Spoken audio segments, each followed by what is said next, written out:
समय नेशनल देखने वाले तमाम दर्शकों का मैं अरुण कुमार गुप्ता अपने इस खास पेशकश में स्वागत करता हूं। मैं आज इस वक्त सांगली के इस संत निरंकारी समागम में उपस्थित हूं। यहाँ पर मेरे साथ राकेश मुत्रेजा जी हैं। तमाम प्रेस कॉन्फ्रेंस के जरिए उन्होंने जानकारी दी। सर, क्या कहना चाहेंगे जो इस बार का आयोजन है सांगली में? ये जमीन एक चैलेंजिंग था जो आपने प्रेस कॉन्फ्रेंस में कहा, काफी टास्क था, कैसे इसको आपने पूरा किया? देखिए, जो आध्यात्मिक व्यक्ति होता है ना, वो कभी भी अपने आप को करता नहीं मानता। वो जानता है कि करण करावन आपे आप मानुष के कुछ नहीं याद, करने वाला परमात्मा है, हम केवल निमित्त हैं। और यही भाव भगवान कृष्ण ने अर्जुन को कहा जब अर्जुन थर-थर कांप रहा था कि मैं कैसे युद्ध लड़ूंगा। ऐसी अवस्था यहाँ पर भी थी जी। वही मार्शी लैंड थी, वही दलदली जमीन थी। तो भगवान कृष्ण ने अर्जुन को यही कहा था, निमित्त मात्रम भव सव्यसाचिन, कि तो निमित्त बन जा, मैं तुझसे सारे काम करवा लूंगा।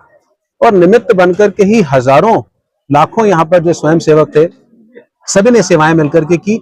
और सदगुरु माता सुदीक्षा जी महाराज की कृपा से, विश्वास से, भक्ति से आप देख रहे हैं कि ये दिव्य नजारा सजा हुआ है, स्वर्गीय नजारा सजा हुआ है। क्या अनुमान लगाया जाए इस बार सांगली की पावन धरती में? क्योंकि अक्सर हमने देखा है कई वर्षों से मुंबई में होता था, फिर उसके बाद 2020 के बाद जो है वो एक तैयारियां हुई महाराष्ट्र के अलग अलग जिलों में जाने की। जी, यही सदगुरु माता जी का एक जो विजन है कि ये जो संदेश है वो घर घर पहुंचे और घट घट में पहुंचे।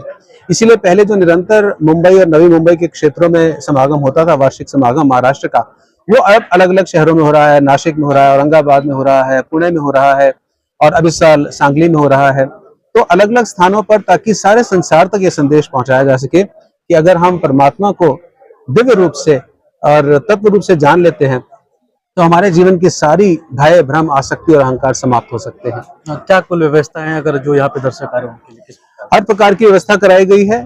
ठीक उनके आने से, उनके आगमन से, उनके स्वागत से पार्किंग फैसिलिटीज है, तो इसके बाद उनके रहने की फैसिलिटीज है, और उनके खान पान के लिए लंगर की, शौचालय इत्यादि की व्यवस्था है।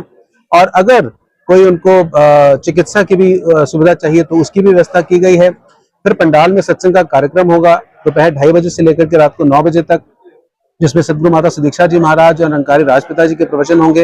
लेकिन निरंतर सारा दिन हजारों की संख्या में जो संत, लाखों की संख्या में जो संत आ रहे हैं, वो प्रवचन भी सुन पाएंगे। खुद ही बोलने वाले जो डिवोटीज हैं वही यहाँ पर आकर के विचार भी रखते हैं, गीत भी रखते हैं, कविताएं भी होती हैं, और सभी आत्ममंथन करते हैं कि इस जीवन का उद्देश्य क्या है। 5-7 लाख लोगों का आना जाना होगा इन 3 दिनों में जी। सिक्योरिटी और सेवा दल, दो अहम किरदार है आपके पास जी, तो कैसे निभा रहे हैं आप? वैसे तो जब भी अध्यात्म की कोई भी गतिविधि होती है तो एक ऑरा होता है आध्यात्मिक, तो वही प्रोटेक्ट करता है सदगुरु का। लेकिन उसके अलावा भी बहुत सारी जो हमारा निरंकारी सेवा दल है, लगभग 35,000 की उनकी स्ट्रेंथ है यहाँ पर। वैसे तो लगभग 1.5 लाख निरंकारी सेवा दल है पूरे देश के अंदर, लेकिन यहाँ महाराष्ट्र के अंदर 35,000 सेवा दल के स्वयंसेवक हर प्रकार की सेवाएं कर रहे हैं, चाहे वॉच एंड वार्ड की सेवा हो, सिक्योरिटी की सेवाएं हो, फ्रिस्किंग की सेवाएं हो। और यहाँ पर प्रशासन से भी हमें पूरा सहयोग मिल रहा है। प्रशासन के जो स्थानीय प्रशासन है, स्टेट का प्रशासन है, पुलिस सर्विसेज है, वो सब भी योगदान दे रहे हैं ताकि जो व्यवस्था है वो बहुत सुचारू रूप से हो, किसी को किसी प्रकार का कष्ट ना हो। कहीं ना कहीं लोगों को भी जागरूक होना चाहिए, क्योंकि जब इस बड़े महासागर में समाहित होते हैं तो आप अपने जो डिवोटी से उनसे क्या एक अपील करना चाहेंगे? अपील तो सदगुरु का संदेश ही सब तक पहुंचाना है कि अगर जीवन में जो आज देख रहे हैं हम, इतना भौतिकवाद बढ़ता चला जा रहा है, मटेरियलिज्म बढ़ता चला जा रहा है, तो इतने मटेरियलिज्म के अंदर कहीं हम वास्तविक उद्देश्य को ना भूल जाएं। कबीरदास जी ने अपना, क्योंकि वो काम करते थे जुलाहे का, तो उन्होंने एक पंक्ति लिखी, सूक्ति लिखी कि आए थे हरिभजन को ओटन लगे कपास। तो ऐसा ना हो जिस काम के लिए हम आए हैं वो काम भूल के हम माया के अंदर ही कहीं खचित ना हो जाए, यही संदेश है। जी बिल्कुल, कहीं ना कहीं जिस मकसद से, जिस रुझान से आप यहाँ पर आ रहे हैं उसके लिए पूरी तैयारी यहाँ पर निरंकारी भक्तों द्वारा की गई है। देखने वाली बात है कि आने वाला जो 3 दिन का कार्यक्रम है, उसके बाद सामूहिक शादियों का जो कार्यक्रम है वो बड़ी ही एक रंगारंगे कार्यक्रम होता है, वो भी बड़ा दर्शनीय है। वो भी समय नेशनल के दर्शकों को हम जरूर दिखाएंगे। समय नेशनल मुंबई।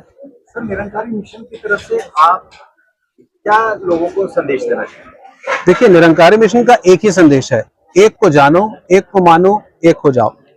परमात्मा को हम अनेक प्रकार से अपनी अपनी भक्ति के माध्यम से याद भी करते हैं, स्मरण भी करते हैं, लेकिन अगर एक को एक करके नहीं जाना तो शायद हम अलग अलग पहचानों के अंदर अपने आप को बांधते चले जा रहे हैं। बात सभी कह रहे हैं कि एक परमात्मा है, ईशावास्यमिदं सर्वम यत्किंच जगत्याम जगत, वो जगत के कण कण में व्याप्त है। लेकिन समस्या यही है, सब कह रहे हैं कि मेरे वाला सही है। और आज निरंकारी मिशन के मंच से यही कहा जा रहा है कि एक ही है, उस एक को एक करके जानिए। Know God you worship. और अगर उस एक को हम जान लेते हैं और फिर सदगुरु के आदेशानुसार सेवा सिमरन सत्संग करते हुए मान लेते हैं तो निस्संदेह संसार के अंदर स्वर्गीय नजारा बनता है, हम एक हो जाते हैं। Thank you. थैंक